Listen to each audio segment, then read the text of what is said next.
This episode of the Wise Guy Radio Show is brought to you by American Helix. The American Helix is a revolutionary new concept in smoking technology. Designed and manufactured by American Glassblowers, this pipe is light years ahead of its time. Based on Bernoulli's principle, the shape of the pipe, along with an innovative intake system, creates a Venturi effect through precision microholes in the chamber, which results in a slower burn that conserves tobacco and gives a smooth, refreshing experience, making the American Helix the smoothest hitting pipe on the market. For further info or to locate their products, you can find them online at AmericanHelix.com. That's AmericanHelix.com. This episode of the Wise Guy Radio Show is brought to you by Mountain Glass Arts. For the month of August 2016, Mountain Glass is offering their Chinese color and clear rod and tubing at 40% off. Just put in the code CHINESE, that is CHINESE, at checkout. And for all you soft glass nerds, they're having their Effetre sale, 30% off rods, COE 104 sale. Just put in the code Effetre, that's EFFETRE, in checkout, and you'll receive 30% off.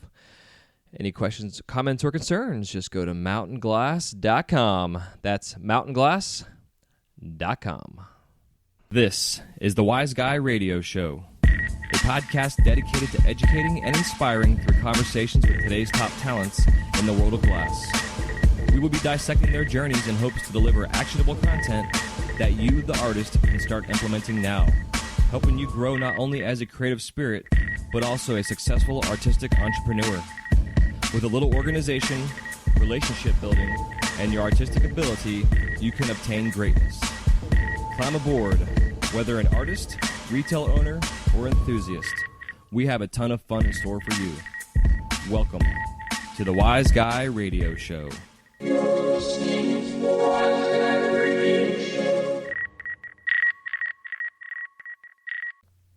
Hey, what's happening? Welcome to the Wise Guy Radio Show. Welcome. Episode number 121.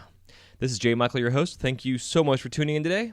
With 17 years of experience behind the torch, I am as excited as always to bring you conversations with artists, sharing their stories in hopes to inspire and entertain while helping you grow your business.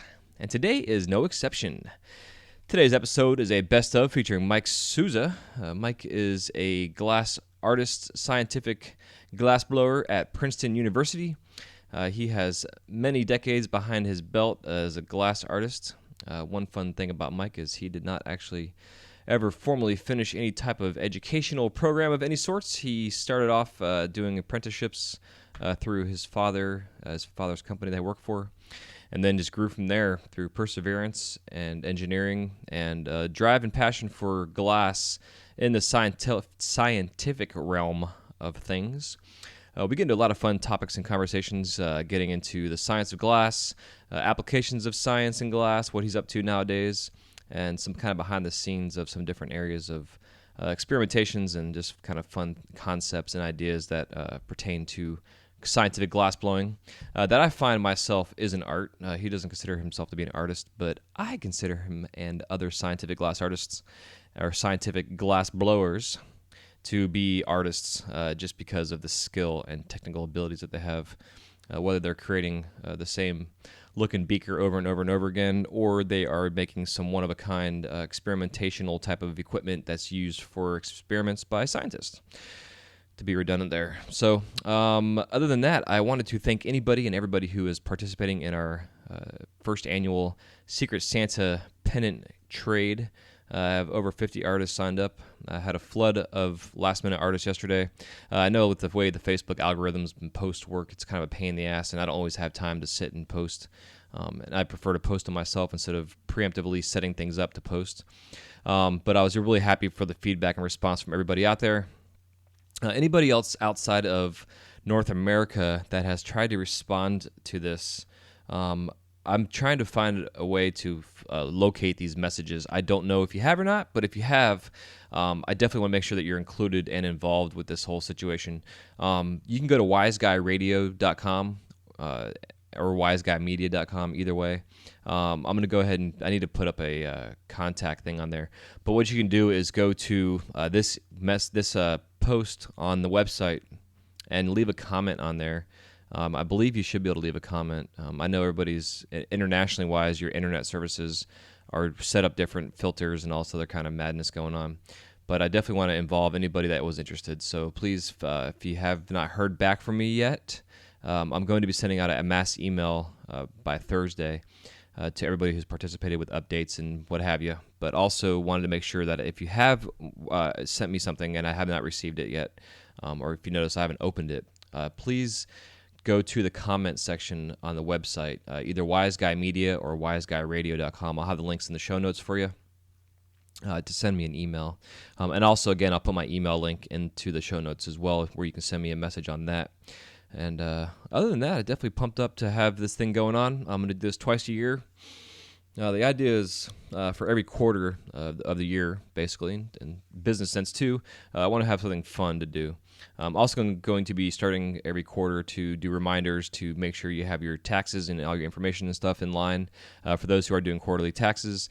And if you're not, I will continue to do that because hopefully you'll get in the habit of doing quarterly taxes and all that kind of fun stuff too. And if you're new to the show, I thank you for tuning in. Definitely hope you enjoy. This is a best of, not always necessarily the best ones to listen to first if you haven't listened to the show, but because it is with an interview, it'll give you an idea of what the interview base is. Also, just one more side note, when Mike and I were doing this interview on his end, the sound was a little off, kind of pitchy here and there. I did some fine-tuning and tweaking and stuff throughout the process of the editing, so hopefully I was able to fine-tune it better. But just bear with it, get through it. It's a really amazing conversation, and Mike Souza is just a wealth of knowledge. I will be bringing him back on shortly. I'm not sure exactly when. Oh, my alarm's going off. So anyways, that being said, my alarm's off. I got to get the hell out of here, go get my kids from school. And I hope you enjoyed this episode, number 121 of the Wise Guy Radio Show featuring Mike Souza. Please feel free, if you have not yet, to go onto iTunes, subscribe to the show, leave a 5-star review if you feel the show deserves it, and also a comment. Always helps with the rankings and listings in the iTunes realm of things. We are currently in the top 100 shows for art and fine arts, which is pretty badass, and hopefully we'll continue to grow that. And just looking forward to lots of things coming up here as we evolve and go from there, you know. Okay, I'm rambling. Love you. Take care of yourself. Happy melting. Hope you stay hydrated. We'll talk to you soon. Peace.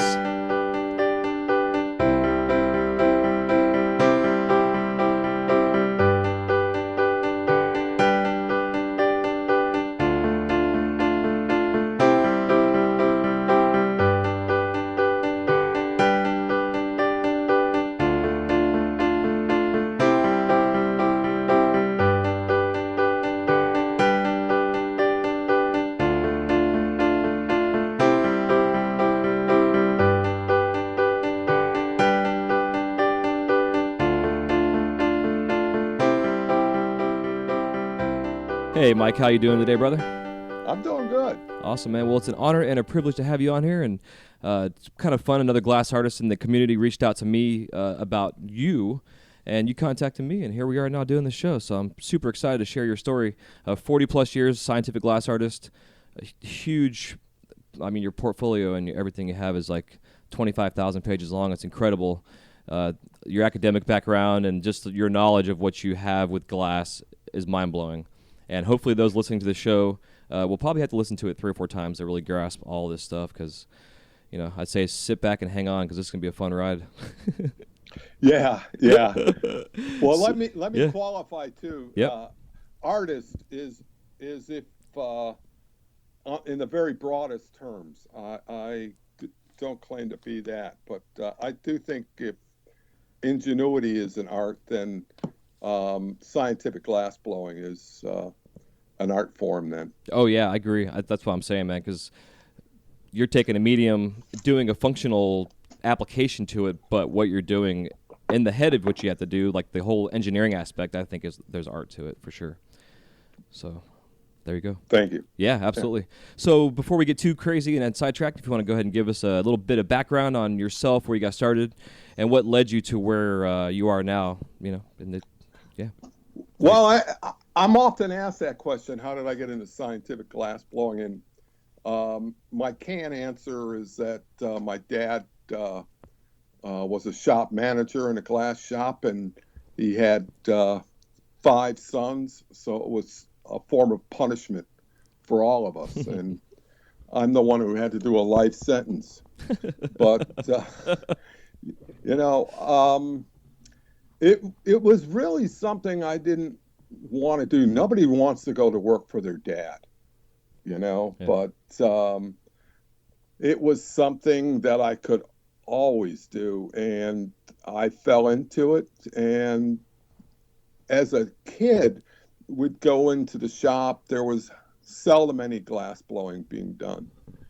And it was one summer I needed a job, and I actually got to see the glass blowing, and I kind of fell into the quicksand, as I say, Yeah. you know. Yeah, it's actually, yeah, and I think to kind of the root of all of us have that root and fascination with the fire and just, like I always find when I'm pulling points when I'm getting my prep work done, any demonstration or any public that I've seen that, I find I draw more of a crowd on just the process of pulling a point because you're stretching and heating and compared to if I'm making some beautiful piece of glass, but they like to see the process of glass being melted and heated up and stretching and Yeah, yeah, there's something primordial about being around the fire. yeah, I mean, it's in our DNA, from the caveman period, I think. yeah, absolutely. Yeah, I agree. So through the process with your father, what was he doing at the time himself? Well, he was more of a shop manager. He Okay. wasn't a glass blower. Okay. Um, he started as a grinder. So back then, you had these joints, I guess. They're also called gongs or something like that, Mm-hmm. and they have to match up perfectly. So they didn't have the diamond technology that they have today. Diamond was extremely expensive. Um, Essentially, you would grind these tapers onto sleeves and just take this mud solution of carborundum, and there was this big metal taper called a lap, and you would just choke it onto this uh, machine spinning the lap at hundreds of RPMs. And he was doing a real big one, about a 4-inch one, and it lopped off the fingers of one of his hands. Holy shit. Yeah, yeah. It actually turned out to be kind of a boon. He got a few $1,000s to buy a new car, and of course, so long as you can't be productive, they put you into management. Oh. So it worked out pretty good for him. Yeah, yeah, I guess so. You know? Yeah, so I guess you were saying you're going in there in the summer times and you started kind of helping out a little bit here and there and getting your hands dirty. Yeah, I had to paint this big cyclone fence. It was just oh the worst job I had ever had in my life.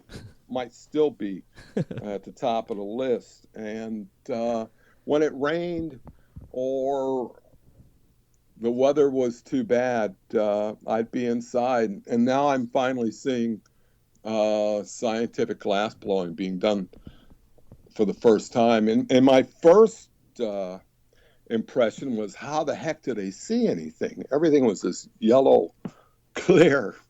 Yeah. Of course, because I wasn't walking around with didymium glasses. And I think my dad always wanted one of his sons to get into the business. It was one way to stay out of Vietnam War at the time.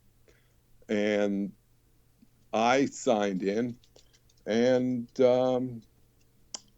kind of quickly fell in love with it. And a lot of it was at first doing the artistic stuff on the side was my biggest joy at the time. Huh, what kind of stuff were you doing? Oh, mostly lousy stuff. Roses and swans and knitted ships and anything that would impress the women. Yeah. Um, and most especially their mothers, was always worthwhile for me. And I would do little fairs and set up a torch and make stuff. But back then we didn't have the colors, Right. so everything was pretty much formula. You made the swans, and there wasn't too much you could do that just didn't look empty. You know what I mean? Yeah. Because Yeah. there's nothing like the color in glass, and I see it today, and I'm almost wish I could go back to the Wayback Machine and start all over again. It's just incredible artistry that I see out there. Yeah, it's interesting, and that's why part of bringing you on was being the shows at first. I guess my niche in a sense is the pipe industry, and but glass in general, because we all love to talk about glass, and to see the current industry and the way that the glass has gone from the basic cheap little pipe to now there are these amazing scientific made pieces, taking techniques that yourself and others in your industry have really been the trailblazers for in a sense, and then through school and whatever else. So it's cool to see this kind of crossover going with the two industries in a sense, and it's created jobs, it's created income for people to raise and support their families with. It's a lot of fun. But it absolutely makes sense, and I'll tell you why. Because when I started out, there was a whole assortment of things that an apprentice or somebody on the beginning end of the scale could learn how to do production-wise, right? You could make thermometers, hydrometers, all kinds of things on the bench, and learn. And your employer could make money as well. Right. A lot of that has become automated, and a lot of that has been outmoded by technology. So for the longest time, I was always worried about my profession, because I wondered how would that person matriculate up to the skill levels required to do cutting edge stuff for research and science. And as I kind of discovered, these young people doing pipes and functional art are actually learning at a far more accelerated and created pace than I ever could in the scientific industry, because when you're in an apprenticeship, there's a rigid ceiling above you. Right. You're learning from somebody who, wants to keep you at a pace where you can also be productive for the company. It's just the way things have to be. And there's a hierarchy. You may be better than somebody 2 more years advanced, but you're not going to replace that person just on merit. It's a time system. And with these pipe industry, people can become their own entrepreneurs. Yeah. And they have no ceiling. They also have no safety net, Right. So that's a concern. But they're learning, basic things that I, as an apprentice, could never learn or never had an interest in, as to cost factors. How much did the oxygen cost? How much am I paying for fuels? What do I set this price at? So they may look a little strange or off color to some people in our industry, but I really respect the hard work and the effort that they put into it. Heck yeah. Yeah, man, I agree 100%, man. It's the idea now with the way that the laws are changing and the industry is going is taking the glass artists and giving them the ability to make a living, and also, like you're saying, become an entrepreneur. And I consider it like this, I haven't coined it, but it's the whole artistic entrepreneur idea, to be able to be an artist and make a living saying, yeah, I'm a professional artist. Your parents are always like, don't be an artist for a living, but you can be, if you have the skill and technique and the drive and the passion and the dedication yourself, the dedication you've had for 40 years doing what you're doing, to which will go through to where you're at now. It's 40 years is a lot of damn time to dedicate yourself to something. A lot of jobs, you can't even have a job for 40 years there anymore because they don't last that long. Yeah. You know? I used to be, when I first started, you'd work for Ford or GM, and that was it. You'd buy your car, your boat, and you're set for life. Nowadays, if you have a job resume that doesn't show that you can adapt and move from one place to another, they're wondering whether you're even worth hiring. Yeah. Where in my day, they would say, this guy is going to hop around. There's no sense in hiring him for this job, and it's just totally done a 180. Yeah, it's interesting. Yeah, it's so true. Yeah, it's a lot of fun. To be able to design your life. I mean, in a sense, it's part of, again, what this show's about is having the ability, like I can get up in the morning and take my kids to school, and we'll go walk my dogs and exercise and go play out my yard, and then go to the studio for 5 to 8 hours and crank out a bunch of shit, and then come home and have my family time, and do that 5 days a week if I want to, or 4 days a week or one day. I may not make a lot of money, but still, the opportunity is there. We can do that. I mean, more importantly, you can't export somebody's skill. Mm-hmm. They're the ones who can export it, Yeah. right? Yeah. And you can take that and do it in Florida. You can do it in Colorado. And there's a transportability to it that's nice. Mm-hmm. There's an immediate reward system to this kind of labor. If you do sales, you'll come up and you'll make all these visits and, do the best you can, and you're not going to get the return back. Somebody may call with the biggest order you ever seen, and merely because they found your name in a phone book. Yeah. Glass blowing is cruel but fair. If you put in the time, it pays you back. And there's no eraser. You can't erase something that you did 2-3 years ago. Yeah. And say, well, I didn't do that.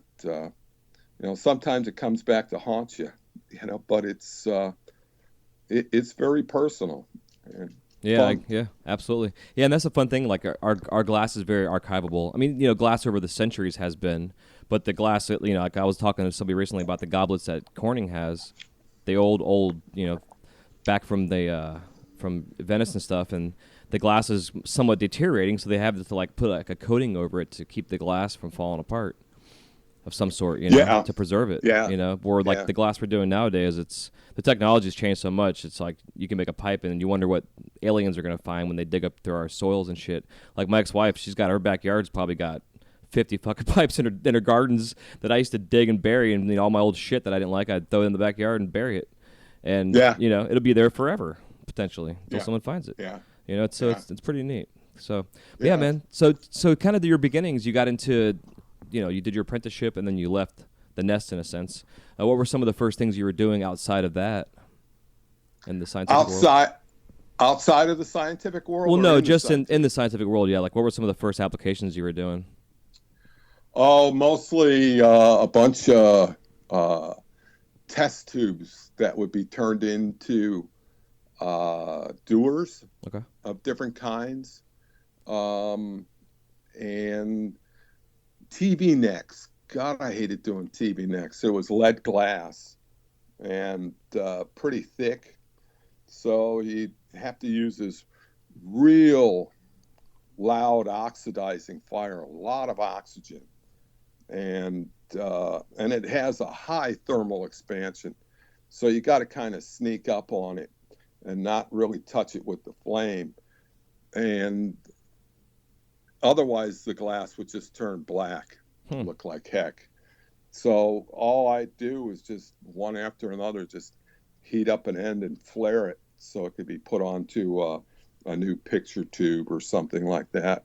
Interesting. Later on, went on to do a lot of quartz work and some quite big stuff too. I found that if I was going to move at a rate that I wanted to be at, or a level that would move me forward faster, I had to bounce around a lot. So I generally didn't keep a job for more than 2 years before looking elsewhere. And I would go to one place because, I could learn something there. Grass is always greener, and it's a good way to learn different things. And the more versatility you get, the better off you'll be in the long run. Yeah, and it's been a big help for me. Yeah, and I think that goes for anything too, but specifically with glass, what you surround yourself in. Yeah, and especially in the scientific field, because what's hot today may not be hot tomorrow, but what was hot yesterday may be hot again. Yeah. So there's this always like shuffle of materials and technology I've found in my field. Yeah. Well, I guess it's kind of a good transition there. Even though I still want to continue with your first half of your career, but a paper that you wrote that you shared with me, which I found was fascinating. The scientific glass blowing is trending and how we can adapt, and you really got into the nitty-gritty of the history of the manufacturing process for war or for the military or for the advancements of technology in a sense too. But where it went from, like you're saying, in your paper, it talked about the beginning of vacuum tubes were like a big thing in the 1940s and glassware and stuff. And then eventually they got smaller and smaller and smaller and smaller as technology advanced to a point to where they didn't even need them anymore because they came up with the microchip, the microprocessor and stuff. Right. But then they had to come back to it, and they needed, again, those artists and the guys that created the tubes in a different format, but that had more of a higher skill to it. But they still had to put the chip. They had to put that transistor now on silicon. So that created a need for all these quartz workers. I guess the salient point is, if you are making buggy whips when, that Model T comes rolling down the line, you don't necessarily lose a job. Instead, what you do is you may have to learn how to make a transmission or build an engine. And there's always an opportunity to, improve yourself along that line. And the vacuum tube was huge back in the 40s. I mean, all your televisions, radios, X-rays, everything was based on that vacuum tube. And then, bam, with the technology of transistor, it got displaced. Yeah. Yeah, it's interesting. But then you fast forward to now 2016, where it's no longer there, but glass is in everything. Yeah. There are whole categories of sciences that have been in, a mainstay now that weren't even around when I first started glass blowing. Environmental sciences. We have photonics. There are all kinds of new things happening in chemistry. You have organic electronics. Now, if you're making a new material and it's a plastic that can also have light properties as well as conductive properties, is that chemistry? Is it material science? Is it electrical engineering? You have all this cross-talk and technology taking place like never before. Yeah. And I think the point I wanted to make in my article there was, if you were working in a university or in scientific glass, it was almost strictly manufacturing. You made something, you filled up the shelves, and chemistry departments around the world would order from a catalog and have it delivered. There are far, far less items in that catalog for chemistry. It's been reduced for several reasons, which would just bore the daylights out of most people. But because of the facility of glass, it's now broadened out into so many different sciences that at Princeton, probably it used to be 100% of the work at Princeton was in the chemistry department. Now it's about 25% of the work I do. Now I'm working quite a bit in the physics department, environmental sciences, geosciences, jet propulsion, material sciences. Is just a very broad area of researches that I work with, and it's fascinating. Yeah, it's so fascinating. And that's part of like myself, the glass. I love the science that's involved in the creation of it. And then seeing, like we were talking earlier, the documentary that's on Netflix, it's called How We Got to Now. And the whole series, they have a show on glass. And it's so neat how one little idea changes the course of history. And, and the show talks about the glass starting in Venice and wanting clear glass, which then led into the spectacle, which led into glasses, and then microscope and telescope. And then, it goes from there. It's like, it's freaking amazing. Yeah, I mean, if you talk about a butterfly effect, and if you were to measure, areas of civilization and say, well, this was the Stone Age, this was the Brass Age, this is the Iron Age. Clearly, this is the Glass Age we're living in. Yeah. If you look at the emergence of glass from the time of around Venice to where we've gotten today, if you just took a little snapshot, China is so much more advanced than we are. Even the Islamic nations are more advanced in their astrology and in their math. But with the emergence of glass and several incredible discoveries, Western civilization just takes off and puts. And if you just took the last 600-700 years, you can't point to any other period of time where there's just been this rapid explosion of technology and scientific discovery. Yeah, it's mind-blowing. I went to a conference out in Cambridge, and there was a great speaker there, Alan McFarland.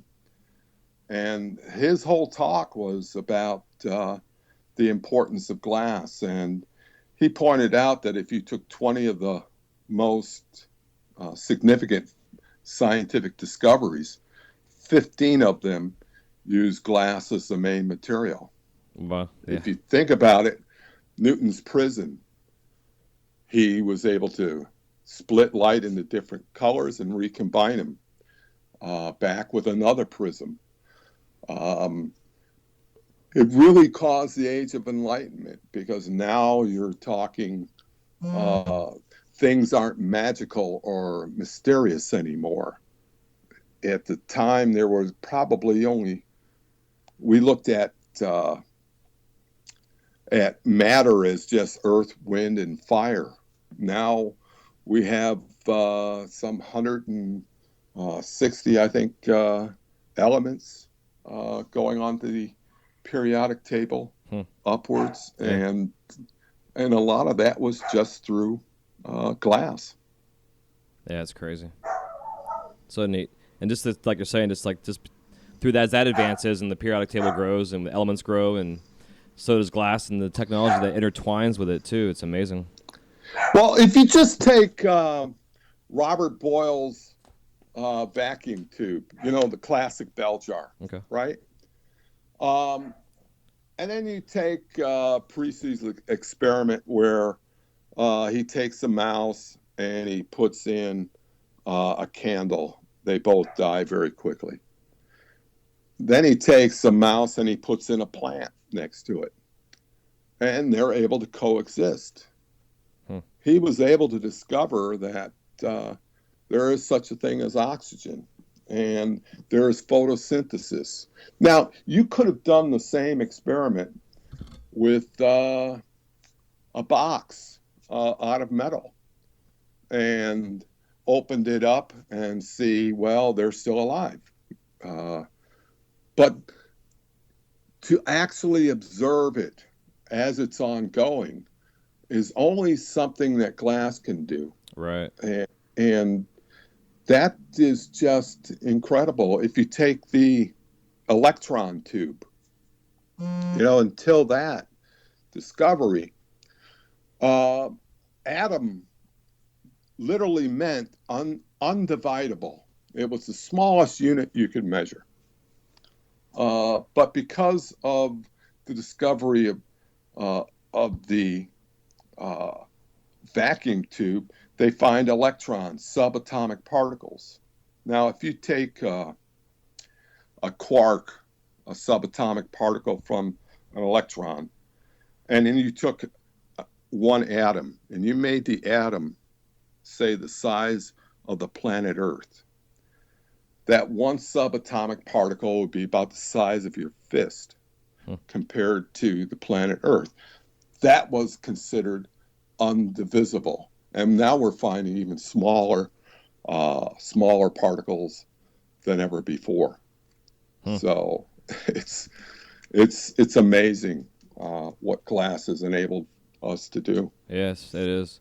Yeah, and I'm kind of curious with the future and where it's going to take. Like Google has their Google Glass stuff and all the technology with that, and Corning and their stuff, and it's really neat to see just where things could be merged together. These ideas and masterminds get together, and everybody kind of works together with their different areas of work, their expertise, and they come together with these amazing ideas, and then they make it come to fruition. And next thing you know, we have a cell phone in our pocket that we can't get rid of. Yeah.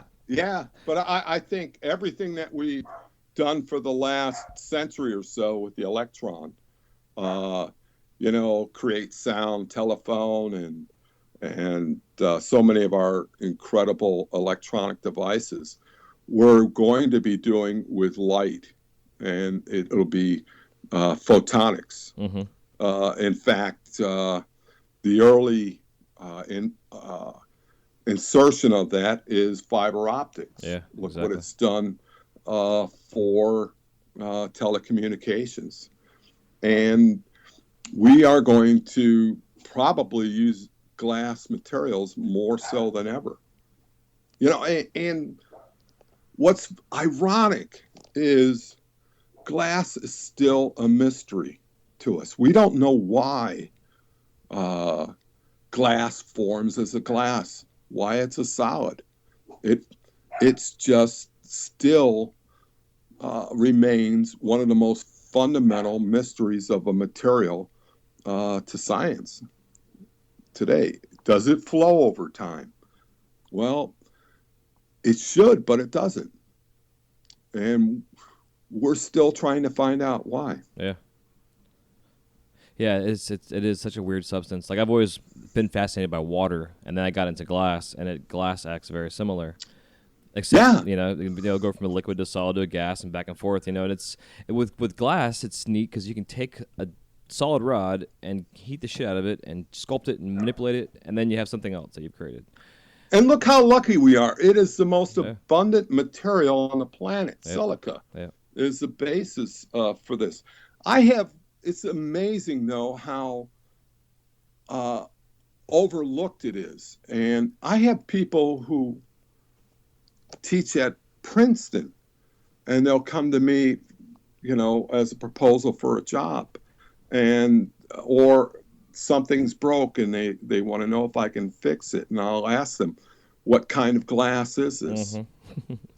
And they look at me cross-eyed like there's more than one kind of glass, and these are people at Princeton.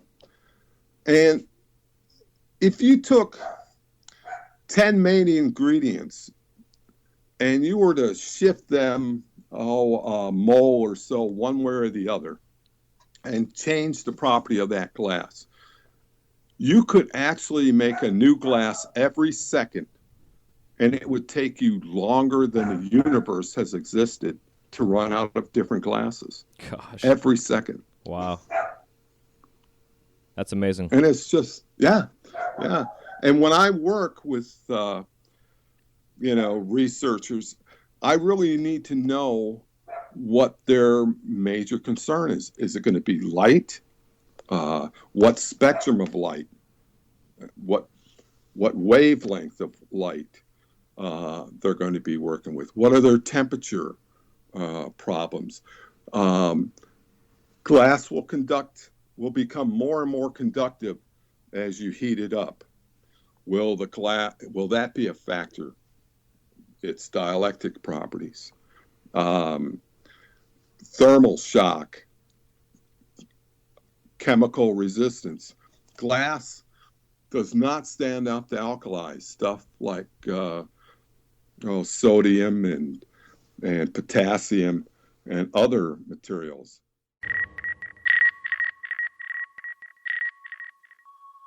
This segment of the Wise Guy Radio Show is brought to you by Zen Dude Fitness. Lose 10 pounds this month by joining the Zen Dude Fitness 4-week jump rope fat loss challenge. Brandon and Dan will take you on a guided journey towards becoming the best you. Get fit, have fun, and find new ways to eat healthy while still enjoying the sweeter side of life. Just takes 20 to 30 minutes a day and no gym required. For more info and to sign up for the free 4-week challenge, go to wiseguymedia.com/ZenDudeFitness. That's wiseguymedia.com/ZenDudeFitness.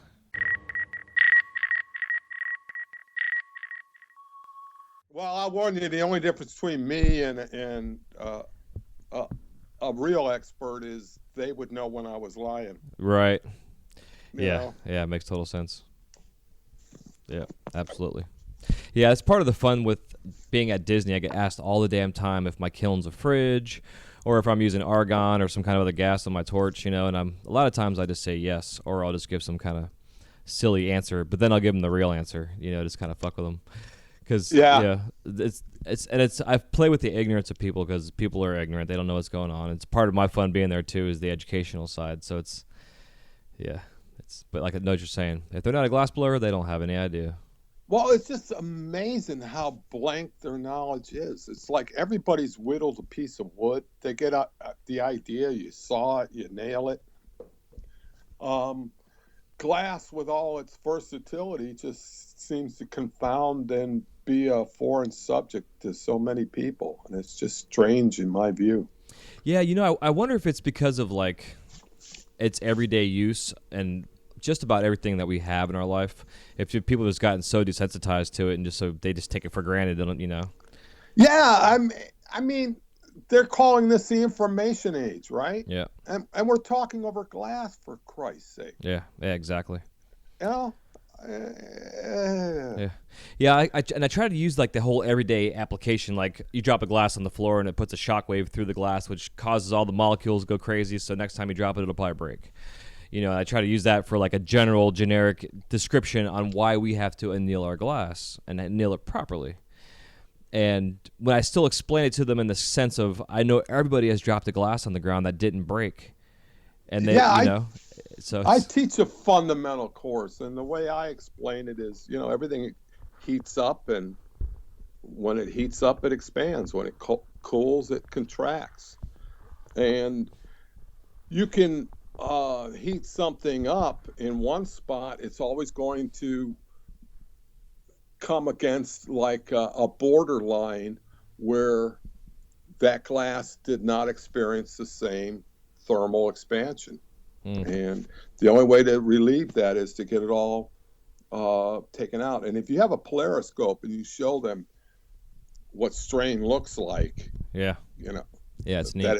that it's permanent, and then you take another unstrained rod and you flex it and you show them, what we call transient strain that's there from a mechanical force. You can literally show them what that force looks like, you know? Interesting. So like taking like a piece of 2 mil rod, for instance, or a stringer. Yeah, a 6 millimeter rod, clear rod, and just flex it. And you will see it just, illuminate in all this color, right? And then what you do is you take your didymium glasses, your safety glasses, and put that on their polariscope. And you'll see that those, if they're safety glasses, they're strained like a motherfucker. And that's because you can only break glass in one direction under tension. So what they do is they heat it and they cool it. So that outer surface now is under compression, like a Prince Rupert's drop. So when that ball bearing drops in their test, when it hits a normal piece of glass, what will happen is that impact actually makes it flex, kind of like a trampoline on the backside, right? Okay, yep. And it gets stiff. Now, if you bounce and that trampoline now is just tight, there's no spring to it, there's no flex then to that fabric. And that's why it can take the impact and not break. And it's always going to be the backside that will break, not the front side. Huh. Is it just because of like the shock wave that goes through it and then just like blows out the back in a sense? Well, you always need two things to break glass, and they always have to work in tandem. One is tension, that direction of force, and you need a defect. If you apply tension to a perfectly foreign piece of glass with no defect, you cannot really break it. The amount of force it would take is astronomical. You're talking millions of pounds per square inch. But as soon as you put an imperfection in it, that just weakens the glass. And the biggest problem is, as soon as glass is made and it gets into room temperature, it starts to absorb water from the atmosphere. And as soon as that happens, you can't see it. But it's like watching this whole surface shatter. And it goes from 1 million pounds tensile pressure and higher to where glass generally fails at about 6,000 psi. Amazing. Yeah. I always find like when I'm working, if I've cut myself the worst at times when a blowpipe or something had the tiniest little micro scratch in it and it just snapped at that point. Yeah. When they make that Gorilla Glass, what they do is, and that's done through chemical tempering, it's a different process, but the most important part of that process is it gets tempered in this molten bath of potassium before it even has a chance to cool, so water can be absorbed by there. Silica and oxygen is the basic ingredient, right? And oxygen does not like to bond that well to silica. It would much rather bond with hydrogen. And what happens is, as soon as you get into room temperature, the air, which has an abundant amount of hydrogen, as well as all these other molecules, comes onto the surface, and it cleaves that SiO2 bond, and now you have SiOH. It's hydroxylated, and that's where it just weakens at the surface, not in the bulk, but always at the surface. That's so neat.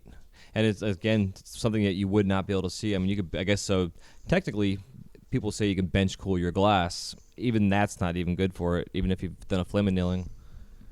Yeah, I mean, the bench cooling is just a way to get it into a furnace safely, right? And people also don't realize that when you anneal glass, it's not a case of if a little's good, a little bit more is better. Because glass can then go into phase separation. Glass is kind of like a cake ingredient, right? You got your bulk, which is the flour. That's silica. Then you've got your flux, the sugar that makes everything sweet and melts stuff. And then you've got your modifiers that make things form and gel together quickly, like an egg. And this otherwise boron. And what'll happen is if you put this into the furnace at about 300 degrees C, your flux starts to become active. It wants to break away from the material. And that can actually start to leave the material at the surface. So if you start to anneal glass too long, you can actually change the property of that glass. Yeah, I've learned that firsthand experience, especially with certain colors that are being introduced that I'm not used to using and letting them go through too many cycles. Yeah, because for color, you're using phase separation to allow that network to form so it can block light or block a spectrum of light and reflect back red, for instance, on a striking color. Okay. Yeah, that's so neat. So you really get into the material when you're doing the scientific glass, because you have to, there are so many factors when it comes into application for that, just whether it'll hold in helium. Helium is a small molecule and will work its way through most glasses fairly quickly. Again, I love that part of the glass is there's so many different things you can do with it application wise, but having to know the certain glass to use for those certain applications. Yeah, and if not, they know that if they add in a little bit of this, a little bit of that, they can actually tailor make a glass for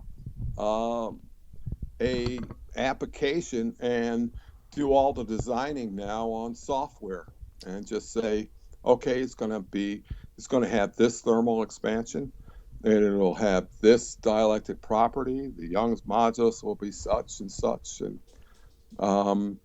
so it's really become far more advanced. Yeah, it's neat. I never thought about that before. It makes total sense, though. Sure. Yeah. Sense. It's just, it's like anything else in great cooking, right? Yeah, exactly. I agree. Yeah. So, and I guess to kind of go through the process of learning the scientific application on a lathe, for instance, which is probably, I guess, all you guys do is it's all lathe work. But the beginning of it, when you're learning the joints and the different welds and the T joints and everything else, how does that process begin? The teaching process, is it like learning just one specific tedious bullshit detail at a time, or do they take you through the whole process and then break it down? Yeah. You want to do it now? Yeah, absolutely. Yeah. Actually, when I started out, it would be a long time before you got onto a lathe. Okay. You pulled points. You pulled points and you pulled points. And it was almost like boot camp, because they would just say, this is, you'd have a table full of points, and then they'd say, okay, throw these out and I'll pull some real points. Yep. That's how I teach it. Yeah. And it's mostly, just like,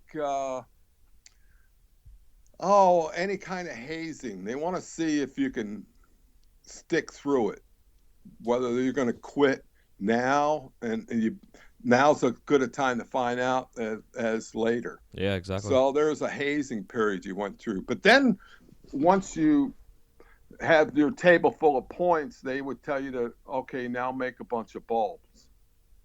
Now you found out, oh boy, this one's crooked, this one is off weight, this one is, and you really started to learn to select your good points. Yeah. After a while.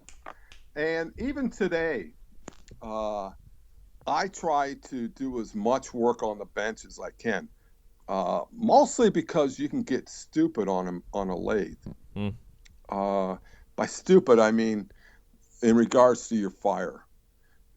You can all of a sudden forget all these real nuances that are extremely important when you're working on the bench, you know, Mm-hmm.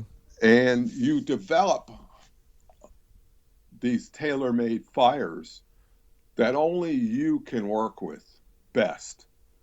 If you try to, you can take somebody else's sort of flame, right? But it's almost like your own autograph, that flame that you work with.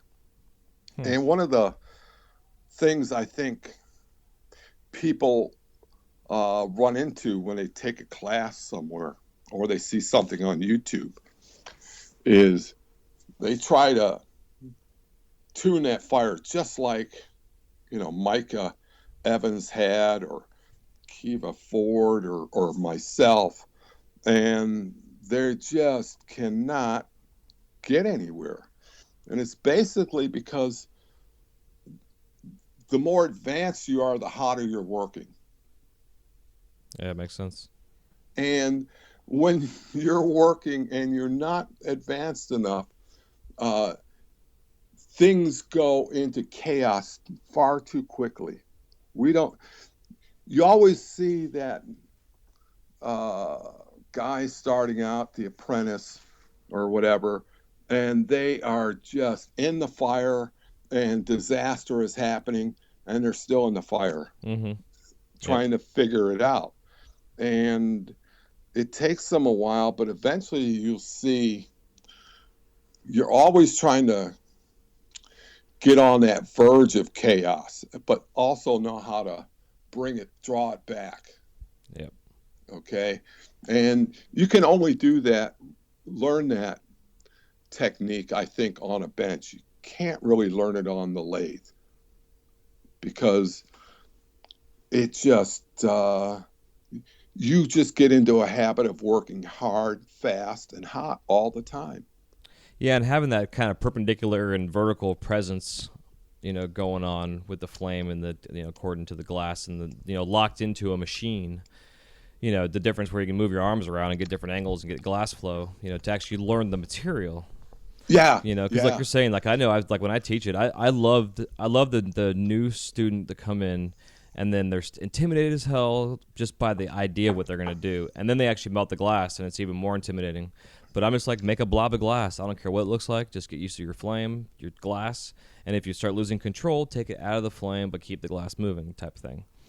And Yeah. but they don't grasp that at first until they start to realize when they have this pile of shit they've made, they don't realize what they've done. But then they do it again, they've realized everything that they've done. It all kind of makes more sense, And it's, Yeah. it's Nothing it's teaches you like failure. Yeah, exactly. Yeah, and that's why a lot of times, like I don't mind holding a student's hand, but I prefer to like show them a demo, get them on there, and then walk away, and then come back and be like, hey, how's it going? And then maybe grab an arm angle, whatever. But again, like absolutely. you're saying, but it's all about like the trial by fire. I mean, literally for us, the sense it is trial by fire because you're saying, the idea of the flame is that the glass it's used to manipulate the glass to get it hot enough to then manipulate the glass, and that's all you need the flame for. If you want to melt the shit out of it and make soup, fine, go for it. But I want to get it just soft enough to make a wine glass, or something of that nature. Where on a lathe, like you're saying, it's full bore. Your chucks are spinning, your flame's blowing, your blow hose is on, you're ready to go. Yeah, you're just thinking about the product, not the process, because so much of that process is taken out of your hands. Yeah, exactly. And you're detached from it. One of the things that always drove me mad when I was an apprentice was, you're doing a job and you're learning it for the first time. You're shown a procedure. You do something, and it just gets screwed up, right? So you call the boss over and you say, look, this happened. I'm not sure what happened. Well, the first thing they do is try to salvage the piece. Mm-hmm. And then they walk away and say, try it again. Well, all you've been instructed on is how to deal with an imperfect procedure that you've perfected. And Hmm. you're like scratching your head. So that was always driving me nuts because so many of my uh, teachers back then were so advanced that it would be like them talking trigonometry to me, I would think. Right. Or it was so ingrained that they could no longer interpret how I could possibly screw up. Right. So, Or why you screwed up. yeah, yeah, Trying to yeah. regress. And that's a good point because I know myself, I always learn more when I teach, no matter what I'm doing. So that's one of the reasons I enjoy teaching as well because it always brings me back to the beginning. And recently I've had a new student and I've had to like relearn how to reteach again. That what did I do through the process, So I've been writing a lot of things down and keeping more of a journal of it. But Yeah, it's absolutely. important. You have to deconstruct Yeah, it's important. and get under the hood and really get introspective about what you're doing so you can interpret that. And Yeah. one of the great things, you know, I learned too when I got involved in the ASGS was writing things and to present workshops and demos in a lucid or at least translatable fashion for other people. Uh, you actually have to do an analysis of yourself. And through that process, you learn quite a bit what you've been doing intuitively for too long. Yeah, yeah, absolutely. And the intuitively part, I agree. I find that being said, when I teach women how to do glass, it always seems like they pick it up a little bit quicker because they have this natural intuition. Where like a man doesn't want to even read instructions, but a female will sit there and like intuitively understand the material almost right away. Yeah, It's and fascinating. there's I mean we get in a car, we don't even want to know how to read a map. Yep. You Yeah. know, Exactly. you know? Yeah. We just keep driving, Yeah. uh, and we're gonna try and find that solution for ourselves. Some of the best glass blowers I've seen are women. Sally Prosh is an incredible glass blower. Karen Lamont, an incredible artist. Downey Hatz does great work. I mean, I go down the line, Yeah. and they're underappreciated sometimes too. You know? Yeah. It's amazing. I know what you mean. Absolutely. Yeah. Yeah, it's kind of neat with the glass and the pipe industry too. Like the up and coming female presence is getting more and more and more. Like where it went from them having like female competitions to where like they're all just everybody's competing against each other because their level is that good and it's respected now as that being a level of that that type of technique. Yeah. So Yeah. Yeah. there's pretty nice shit. So yeah, man. So what kind of current projects are you working on? If you're able to talk about it. Well, right now, doing a lot of work with dark matter, dark energy experiments with the supercell, diffuse silica. Um, and we're doing some work in the atomic group on these ultra sensitive, like magnetometers and atomic clocks. And it's challenging. The stuff I'm working on is so thin in this uh, in the atomic area, trying to create very miniaturized prototypes for this new kind of magnetometry called surf magnetometers. And what it could enable us to do, for instance, is to have handheld MRIs Oh wow. instead of going into a tunnel. Uh, you could just have something as small as a pointer in the hands of the physician, pinpointing different areas of the bodies and scoping to get imaging that way. And you wouldn't need superconducting magnets. You wouldn't need liquid helium to keep those superconducting magnets uh, functional, you wouldn't need all of that shielding as well. And in fact, if you took that kind of technology, there's a level of sensitivity called a Tesla, and that can get down to about 10 to the minus 15 Tesla. It's called SQUID as to how they measure using liquid helium and superconducting materials. After that, you get all this noise because it starts reading all the surrounding materials around it. With this new technology, what you do is you create atoms to act like little gyroscopes, okay, with a laser.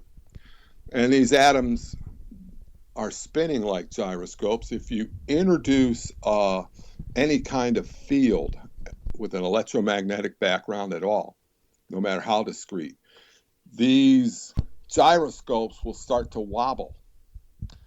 And from another laser, they can see that wobble because it will shift the wavelength of the light.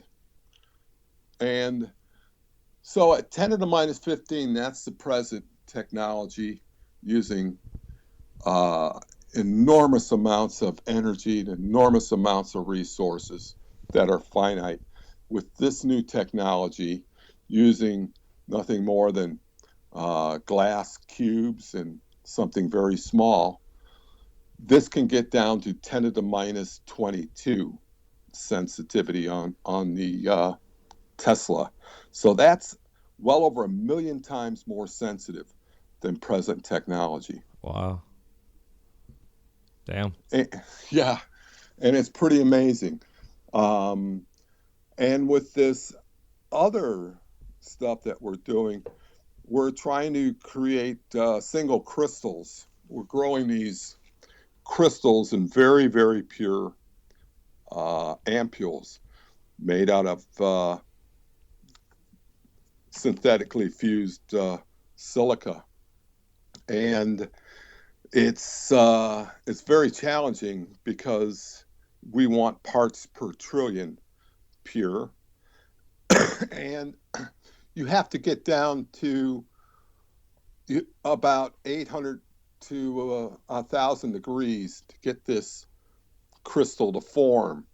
And it's basically sodium and iodine, which, by the way, is a controlled substance. You have to buy it from the FDA. Interesting. Yeah, in fact, I guess it's used to make speed. Huh. We're growing it so we can detect radiation through a process called scintillation. Huh. And it's really challenging because the ampules have to be extremely pure. They have to be out of something that wants to react with sodium in a bad way. All glasses do. And so we got a process going where we coat that inside with ultra pure graphite. And it manages not to affect the material of the property of the crystal that we're trying to grow, and can be removed from the ampule. And we're getting help on that from this company up in Canada called Sandfire. They've been a great help on that. Fascinating. Is it like a powdered graphite, or is it liquid? It's what they do, and it's no big secret. You put in any kind of polar solvent or even propane. Okay. But ultra pure sources like that. And if you can get that into a controlled atmosphere and heat that carbon atom up to about 1,000 degrees centigrade, you crack open that carbon molecule, and it just sticks onto the glass surface and bonds to it. permanently. Oh, interesting. Although you can easily remove it by just heating it heating it with a torch, but having it in an open atmosphere. But if there's nowhere for that carbon molecule to escape, it will bond to that surface and stick on. Huh, that's interesting because I know there's been times where I've used cork as like a stopper, and Yeah. the cork's like caught on fire, and like left this smoke in the glass, which then became part of the glass. Like I couldn't get it out of the glass, Right. and And that's then you like try heating it it and makes it worse. it makes it worse. Yeah. You've actually cracked the carbon. Oh, Yeah. interesting. That makes total sense. Because it's And I'm sure somebody screwed up and came up with that. yeah, and found out a good Said, we application can for use it. this. Yeah, hell yeah, that's Yeah. crazy. Huh, interesting. Yeah, it makes total Yeah. sense though. Now that I see that, because it's cool because like I see like graphite tape and things that are used on lathe work or between joints or what have you to make sure things don't stick, and having that graphite layer in there, it makes total sense that it won't bond, allow any kind of bonding to the surface of the glass. Well, and graphite is extremely inert, so it won't affect the properties of other materials too. That makes sense. You know? So it's kind of a neutral kind of thing. Yeah, and because we can control the purity of the starting material, get it ultra, ultra pure, we can control any kind of contamination that it may impart as we grow the crystal. And how a crystal grows now is just something I'm learning about, and it's just a fascinating process. I mean, it's diametrically different than a glass property because you actually start to cook this in stages. You're moving the furnace up slowly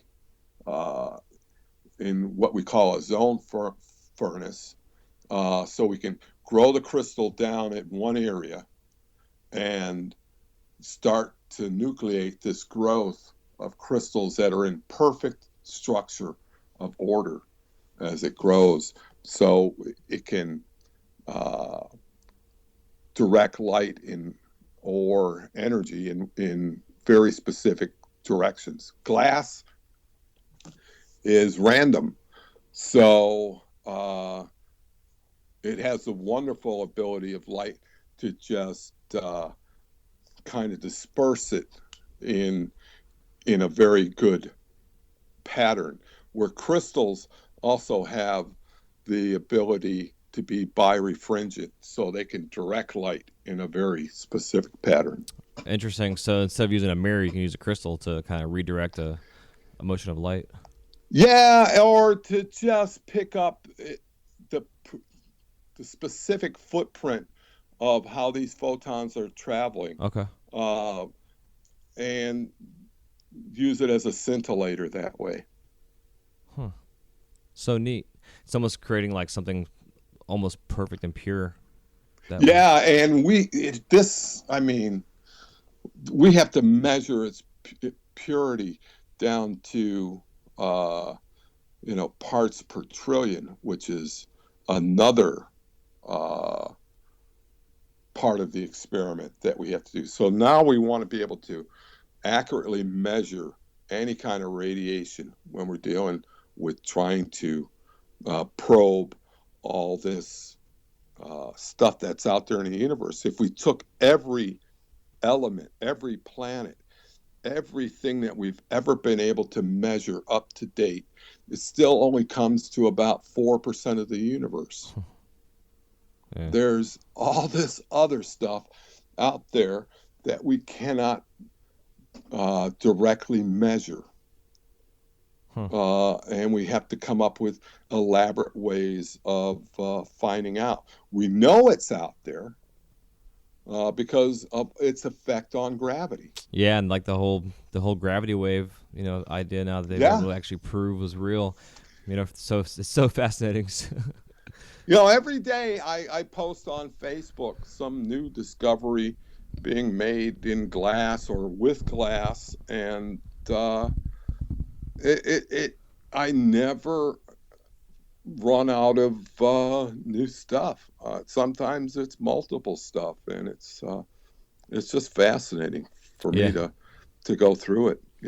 Yeah, you wonder if like the Teslas and Edisons and Einstein even himself, if they were around nowadays with our technology and the glass, like you're saying, like the way that you can change chemistry of the glass to go to whatever you needed to be, catered to your needs. Like what the hell these guys would be coming up with nowadays, Oh, They'd yeah. probably blow the earth up or some shit. How did Einstein figure out quantum waves? I know. That's what I was thinking the other day. We were watching it on the news. They were talking about it. It's like, I can understand like throwing a rock in the water and it creates ripples. I can understand the theory and thinking that, but to come up with even a mathematical equation to prove it, or in theory prove it, it's Well, and to get into any concept of time as a fabric, and he totally gave a new way of looking at gravity.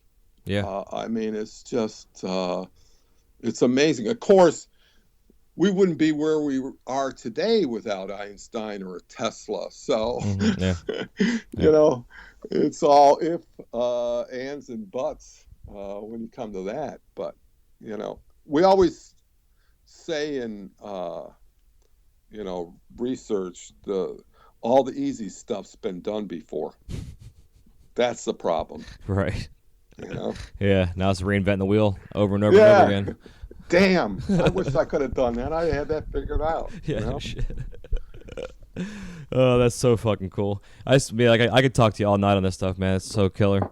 We had talked last week. I definitely want to bring you back and do like a Mythbuster show and really kind of, get some of these concepts and ideas that are just thrown around randomly to, one of our, kind of a side thing here, one of our terms that have been thrown around and used forever by the customer in the smoke shops is the whole double blown concept, based on how thick a pipe is. They're like, oh, this thing's been double blown.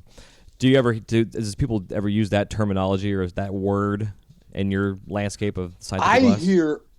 I hear so much terminology that just doesn't make sense to me. I mean, I only recently found out a gong was a standard tapered joint. Yeah. I still not sure totally what encalment, encasement, all of these other sources of terms, and I'm sure I've done these, but I'm just calling it lamination or something else, Yeah, for sure. I think a lot of our terminology that's thrown around and used comes from like the Venice days and the more of the art side, where you guys, because it's scientific application, you're using more scientific terms, which in all reality have a better definition of what the actual technique is compared to like Yeah, or I don't know. I mean, why is a Maria called a Maria? I've asked that same fucking thing, dude, for 15 years. Yeah. Exactly. I've been making these flower vases at Disney the past week, and I'm like, I put a Maria in the piece just for something different. And I was explaining that to a girl the other day. I was like, this is called a Maria. And she's like, why is that? I was like, I have no idea. I've been trying to find this out. And I know, sometimes you got to change things around. I mean, if you Google glory hole now, you're just going to get a nightmare. Exactly. We can't use that word at Disney because of that shit. We got a single guy, in the back of the furnace, and he has to call it the reheat. Yeah, when I'd go to Corning, and there was a great little bar pub called the Glory Hole. Oh shit! And I'd noticed all of a sudden it started to disappear, and it was called the Gaffer. Now, I guess people wanting to know where the glory hole were going to be disappointed one way or the other. Yeah, the bathrooms are all closed now. Yeah, no holes in the wall. Oh, that is so funny. I know there's so much fallacy involved in glass blowing in general. I mean, just every time I make Olaf, the little snowman. You had to say fallacy. Yeah, but it's true, man. Like it's like everybody. I've been asked by a girl while I'm on stage at Disney making Olaf if I was making a penis. She's like, "You making a penis?" And I was like, "Yeah, actually, I am." And I said, and then there's like nobody in the store, so I was able to say this to her. And that response, normally I would get probably fired. But but it's so it's so funny just the perverted, according to modern society, whatever terminology that we use, the looks, it's just I love it. That just makes me laugh. I have a funny story. There was this breakthrough we made, and we're trying to make something for the cover of Nature. Now, Nature is the most prestigious journal there is in science. It's like the Academy Award. You get published in Nature, you're going back almost to the time of Newton. Oh, wow. So we had found a way to do imaging with MRI using noble gases. So I won't go into it too much, but the key gas was xenon. So we did this experiment, and we had this tiny little cell. Now they wanted to have me make something that would fit inside, nothing bigger than, say, the size of a quarter in a sphere. And it had to be something about the technology. And they said, anything you can think of. So I proposed that I would do XE in like a three-dimensional figure as a model. You know, the element for xenon is XE. Okay, yeah. And I'd make a xenon model. So I go back, and they say, yeah, okay, but try something that everybody would recognize as well, too. So I go back and I put this XE together. I take very small, slides, and I cut them and make this, font of X, capital X and E, and I mount it inside this spherical cell. And then I take a penis model, and it's, got foreskin and the jewels at the bottom, and even a little pubic hair, and I put that inside this little sphere, and I call it the hard-on cell. So I go back to the professor, and I go, here's the hard-on cell. And, I don't think he heard it. I kind of mumbled it, and I gave it to him. And he looks at this raging penis inside the cell. And I quickly gave him the real copy. So about 2 years later, I'm actually at Los Alamos and meeting with some people. And I'm talking to this one professor, and they're talking about some coatings and stuff. And she's introduced to me, and you're the glassblower at Princeton, aren't you? And I said, yeah, you're the one who made that hard-on cell. I guess it made the whole round secretly. Oh, man. And that must have been pretty damn small, though, too, huh? Well, yeah, I've heard that before. Oh, shit. That's too funny, though. I mean, yeah, it's just thinking that just the application to actually create that. It's kind of pretty funny stuff. But just in general, man, that is too funny. It's amazing how fast you things would get around. think there would be much wooden sticks that you're working with. Man, there are some hilarious people that I work with that are just a joy to be around. Yeah, that's and cool. They're just brilliant too. Hell yeah. I guess the wife has officially gotten home. All right, let's get done barking here in a sec. Hey, baby. That sounds like a big hound. Yeah, he's a husky Aussie mix. Okay. So yeah, he's a cool dog. He's got the bright blue eyes and a great temperament. Yeah. I think he has a little bit of lab in him too. But yeah, he's a killer dog. They're really, really like super awesome. Probably the best dog I've ever had. Oh, yeah. So good. Yeah. So I guess I'll kind of move forward here. How are you holding up physically from the 40 years of the glass? Oh, my eyes are what I miss the most. Yeah. I mean, I'm getting to either tighter and tighter detail. Some of the tolerances I have are plus or minus 20 micron. Now, if you take the average thickness of a human hair, it's 100 micron. Jeez, yeah.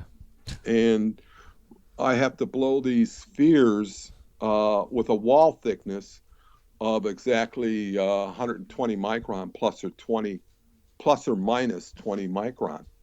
Wow. And it's out of this aluminum silicate. So how do you gauge something like that? Like when you're actually blowing it out? It's mostly farming, or kind of like playing landmine, where you blow it a little thick. You try to blow them all consistently, right? Right. And then you measure them, and you have to measure them. It's very difficult because any temperature fluctuation will throw off your measurements. So you measure them. And then if it's a little thick, you can kind of re-blow it thinner, a little bit bigger, pull off some material, try again. But you only have 2 chances at this, because what makes this torturous is they want the thinnest material possible to hold in the most amount of gas as possible. So it's like trying to get into heaven without dying, right? Yeah. And glass is not like paper with an ignition point or any kind of point. They're all ranges. So once I make a bunch of these, then they're all pressure tested to almost 300 psi. And bear in mind, it's only a little bit thicker than a hair, 120 micron thick, about 1 inch in diameter. And it has to take 300 psi for a period of a half hour. Wow. And about 50% of the ones that I get in range explode. And you'd say, well,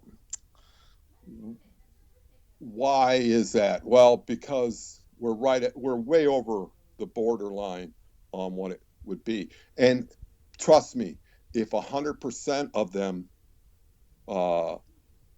passed the test, the pressure test, they would go thinner until 50% of them would fail. Yeah, totally. I can see that. Yeah. Yeah. And it's just some days you have a good day, some days you don't. But we found that if we measured something that had been blown more than twice, it had no chance of surviving any pressure test. If you blow it once, you'll get about 60% yield.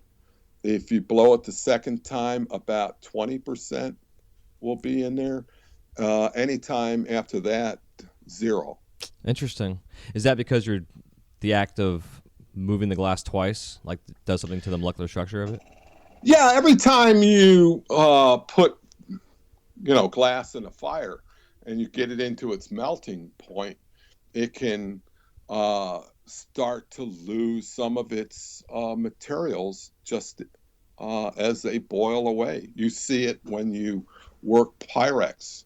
You'll see, that gray ghost in cooler areas. That's the sodium starting to boil out and recondense in cooler spots. You see it in the flame, right? When it's yellow. Yeah. That sodium is not on the glass anymore. It's in the flame. It makes sense. Huh?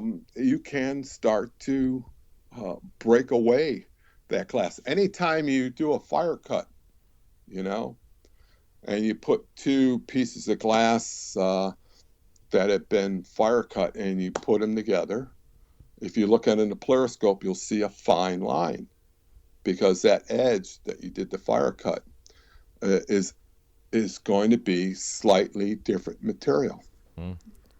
Fascinating. But again, makes total sense to me, at least. I mean, so glass is strange. Yeah, it is.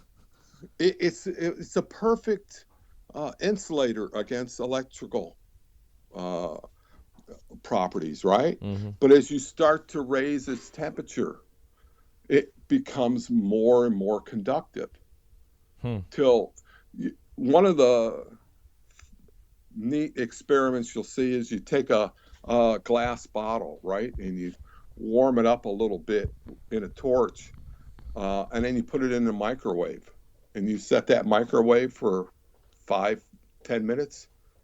That microwave will melt the glass because you've gotten that temperature up. So now when those atoms vibrate, they're going to collide against each other more often and cause the heat to pass. When they do a furnace melt, it goes from, a fired charge to where, as it becomes liquid in a float process, there's these big electrodes that go right into the molten glass, and it's an electrical charge, and the glass is part of the element that's heating it up to melt itself. Wow. Yeah. That's so weird. It's just an amazing material. I know it is. I love it. I mean, you can inflate it, stretch it.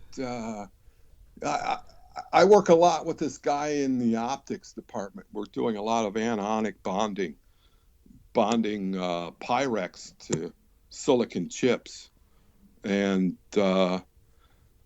he has to put on these lenses and stuff on the work, and he has to grind and polish, and he only has one direction. It's subtractive. If he goes a little bit too far, if he gets a scratch, he's screwed. And me, I can add to it, shrink it, expand it. And this poor son of a bitch, Yeah, Jesus. It's like working with the toughest wife in the world, Yeah. Oh man, that's crazy. Yeah. So your eyes are getting. Are you finding cataract stuff issues or just No, I'm getting more and more farsighted. Okay. So I have to work,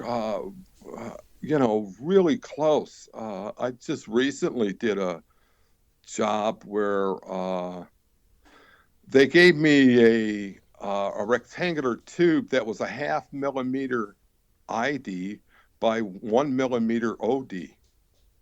Jeez. And it was 5 millimeters wide. So it was like, heating up paper. Yeah, crazy. And I have to tubulate it to 3 millimeter heavy wall tube. So you have to actually condense it down? I mean, I tried all kinds of things. It's got this silicon chip welded to it, and that silicon chip is actually kind of a cell. It's like a cup, a little miniature cup that sits over a little hole that we've drilled on this strip of rectangular thin wall tubing. Okay, and now we need to get gases in there and then seal it off, and we want it as short as possible. But to get that on there, we got to get onto a vacuum system, put a stem on it, just like you would see on any kind of vacuum tube, right? Mm-hmm. Your bulbs, for instance. So I took a graphite, or I took tungsten, and I shaped it into kind of a thin point with a slight arrow, slight hex to it, right? And I can just barely get the tip of that into that little 0.5 millimeter slot on this thin wall stuff. So if I put the fire onto the tungsten, that tungsten then transfers the heat onto the glass. I don't even have to put it in the fire, and it just slumps and forms around the tungsten. Wow. If I keep twirling it. If I get it too hot, it'll stick and it's a mess, but otherwise there's just no way you can blow through it until you get a blow tube on it. Huh. You know what I mean? Yeah, yeah. And then once you get that on, but figuring that out just took some time. Yeah, not having losing your far side of this thing, not be able to see it. And you gotta be up so close to see anything, and you got your didymium to work with, and it was just yeah, time for some prescriptions. Yeah. How's your wrist and your arms and stuff, and any carpal tunnel issues or tendonitis or any of that stuff, arthritis? No.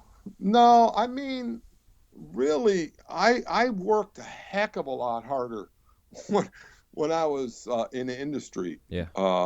Younger. I mean, we used to work really, really, really big stuff, 24-inch diameter stuff, and that's a whole different technique in itself, Mm-hmm. and had to work a lot of quartz as well.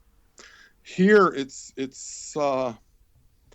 more one at a time and trying to problem solve some issues. So it satisfies my intellectual curiosity and goes well with my lack of any kind of work ethic so far as working hard goes anymore. You know what I mean? Right, yeah. I mean, the old joke is you're going to work at a university to get away from glass blowing. Funny. But no, it's a lot of fun, and it's just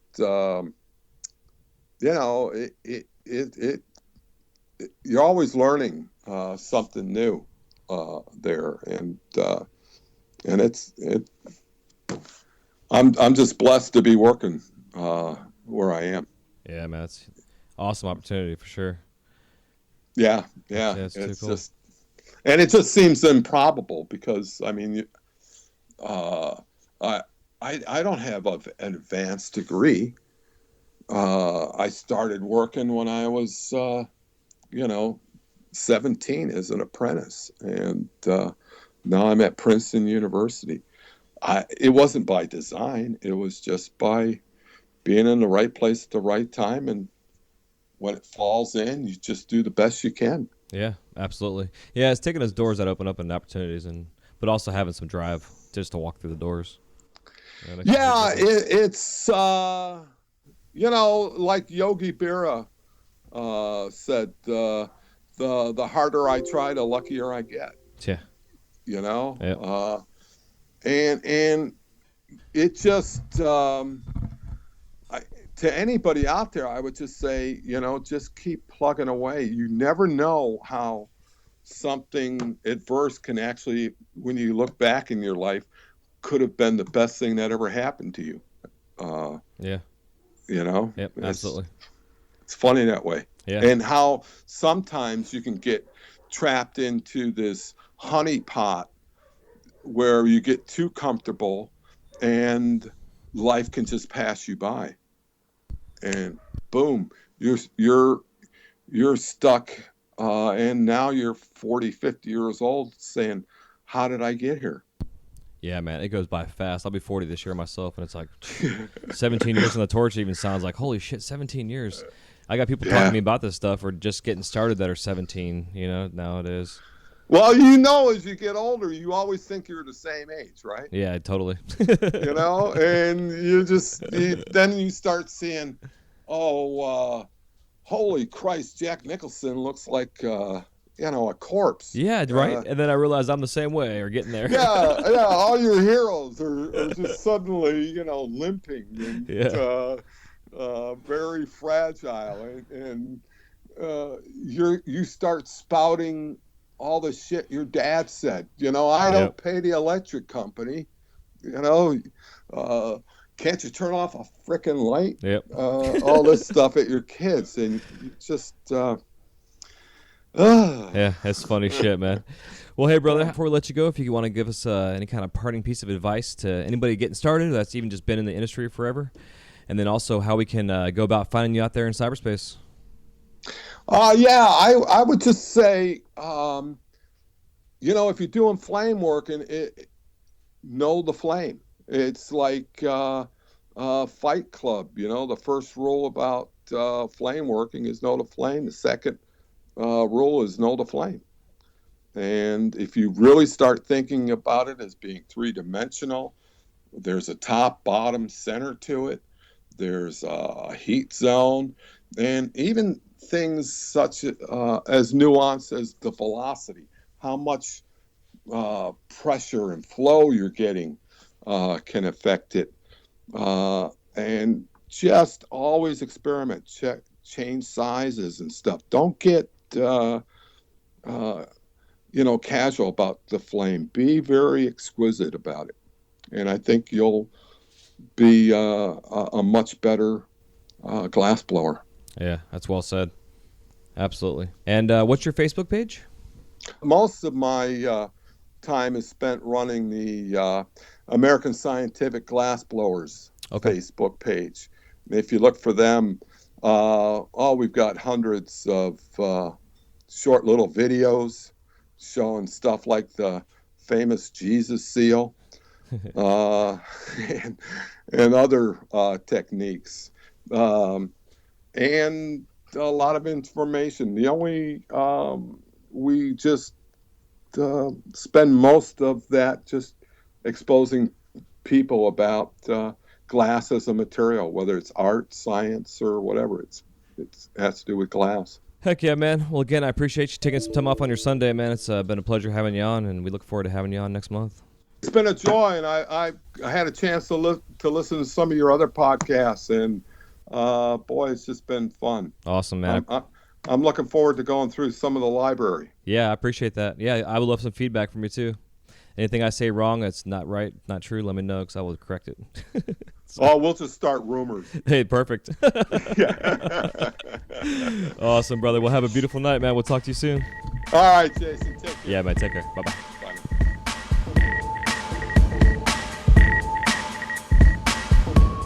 This episode is also brought to you by C-Cube Co. C-Cube now creates a wide range of specialty and one-of-a-kind artistic glassware, items such as hand-blown wine crafts, insulated coffee mugs, pint glasses, and custom piggy banks that you can have personalized with imprinting, logos, and color accents that are available. Just go to ccubeco, that's SEACUBECO.com for more information. That's ccubeco.com. This episode is also brought to you by The Flow magazine. Since its inception, the focus of The Flow has been to provide a bond among members of the lampworking community. This has been accomplished by developing relationships with the finest artists and sharing their techniques with you through in-depth, step-by-step tutorials. In every issue, you can enjoy great content with the hottest artists and cutting-edge techniques using the latest industry products. These features, along with the continuation of the Women in Glass edition, Glasscraft Emerging Artist Awards, inspiring gallery showcases, dynamic general interest articles, as well as health and safety information, make The Flow the leading international lampworking journal. For more information or to subscribe to The Flow, go to theflowmagazine.com. That's theflowmagazine.com.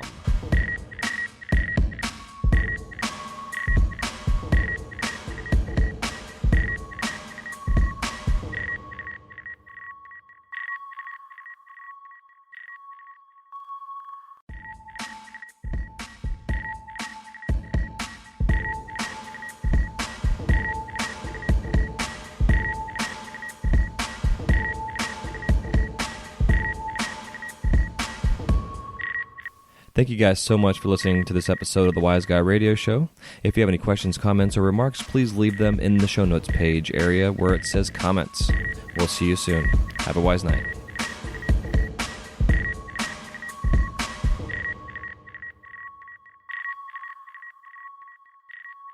You're listening to the Wise Guy Radio Show.